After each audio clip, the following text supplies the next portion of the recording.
3 weeks ago marked the arrival of Elesis' newest job path in the North American servers with the introduction of Dark Knight. No, not that Dark Knight. No, not that Dark Knight either. Yes, that's right. Elesis' first job, Dark Knight. It's a class built around speedy combos and manipulating your own health and blood to unleash deadly moves. The class itself is quite a turn from Elesis' other paths, which feature somewhat more noble, knightly methods of execution. But now, it's time for the Dark Knight's abilities to step up again. The Crimson Avenger has arrived. What have I to fear? The Avengers. No. She's not that kind of Avenger. Damn it, just show the clip. Dark Knight was the introduction of Elesis' darker side, utilizing the Dark Elf. Her new class, Crimson Avenger, is a continuation of this, augmenting her ability to absorb HP as well as sacrifice a portion of her HP to execute her most powerful moves. She remains an entirely physical class and has a focus on PvP, where many players consider her to be epic to the point of being broken. I won't go into great detail about this, but needless to say it is considered quite an issue. With that said, let's look at the combos, skills, and features that make Crimson Avenger who she is. Crimson Avenger's first combo is Bloody Onslaught. Yeah, pretty subtle name there, right? Anyway, this is executed via dashing and hitting the Z button 3 or more times. It deals a few initial strikes, then repeated waves of damage using MP, and delivers a final wave with extra damage.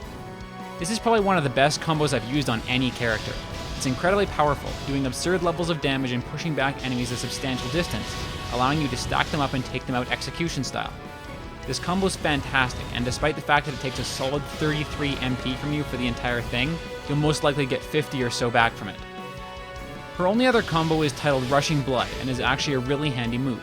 It is executed by dashing then tapping ZXX, which allows Crimson Avenger to dodge through enemies and hit them from behind with a nice, solid, super armored kick in the head. This is the first combo in this path that effectively allows you to get behind enemies, so it can come in really handy. Personally, I found it was difficult to execute properly sometimes, especially without a running start, but overall a pretty useful combo addition to this class. Not only are these combos effective, but complement Crimson Avenger's existing combos and allow her to become incredibly versatile on the battlefield. Crimson Avenger introduces 3 new actives, 4 new special actives, 4 passives, and a hyperactive. Her first passive is Intermediate Physical Offensive Training at level 35.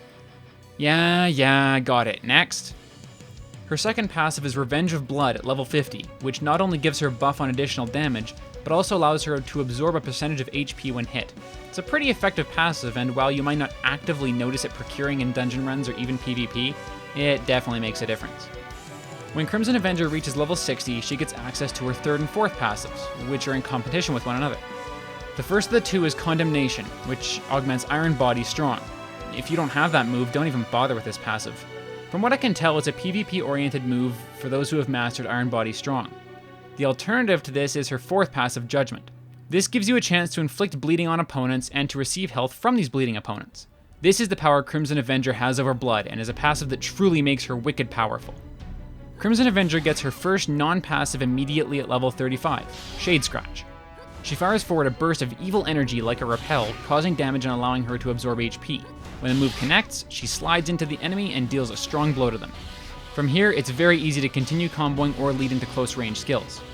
At level 45, Crimson Avenger is forced to choose between Crimson Break and Dread Weapon.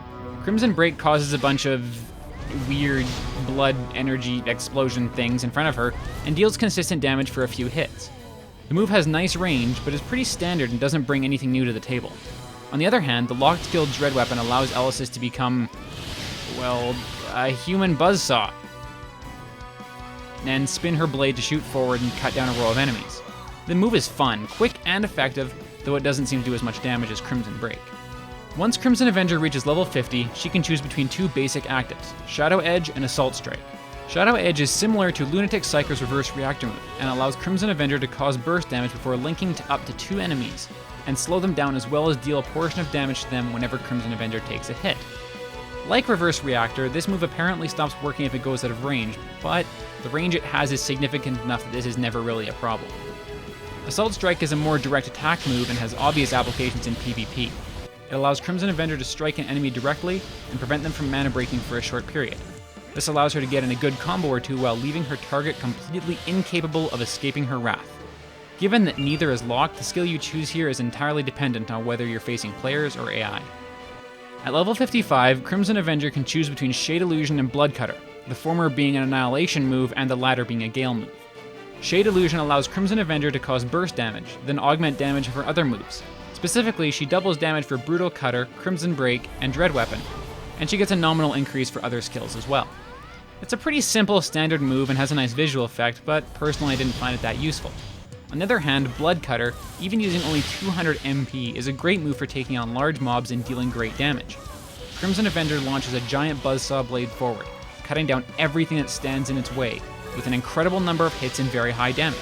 It's an excellent move, mostly for clearing, though I noticed it had some trouble with shield mobs, and occasionally the game lags a bit when creating the saws to begin with. Still, a really useful move. Last, but not least, is Crimson Avenger's hyperactive skill, Fate Smash.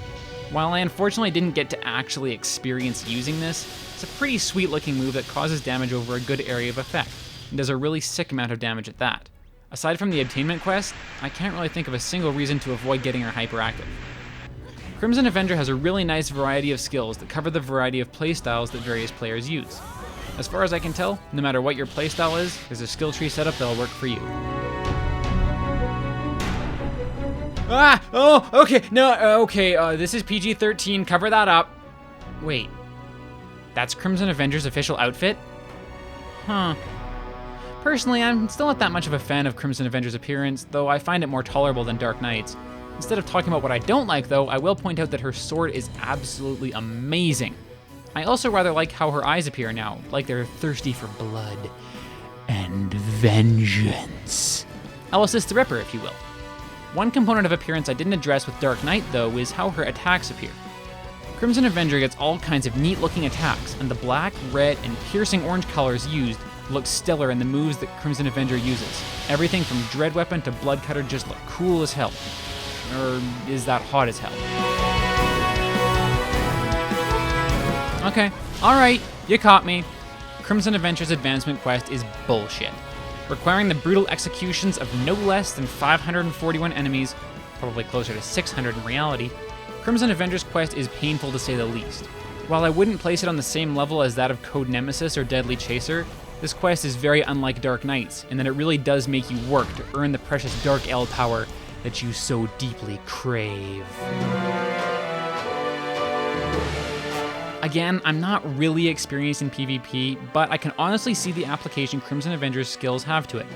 The ability to block essentials like mana breaking while still being able to combo to ridiculous lengths are really monsters in any PvP environment. Beyond that, again, her Awakening mode did little to satisfy me. However, Crimson Avenger, especially with her level 60 locked passive, is absolutely unstoppable when it comes to the amount of health that she can fritter away and recover almost instantly. Moves like Blood Cutter and Burning Phantom hit the Gale gauge hard and let Crimson Avenger heal completely if used effectively. As with Dark Knight, her extensive quick combos make her a thrill to play, and it hardly ever seems like I'm left wondering which move to execute next. Her gameplay is fluid and skills lead well into combos, which in turn lead well back into skills. In the end, Crimson Avenger is quite powerful and effective.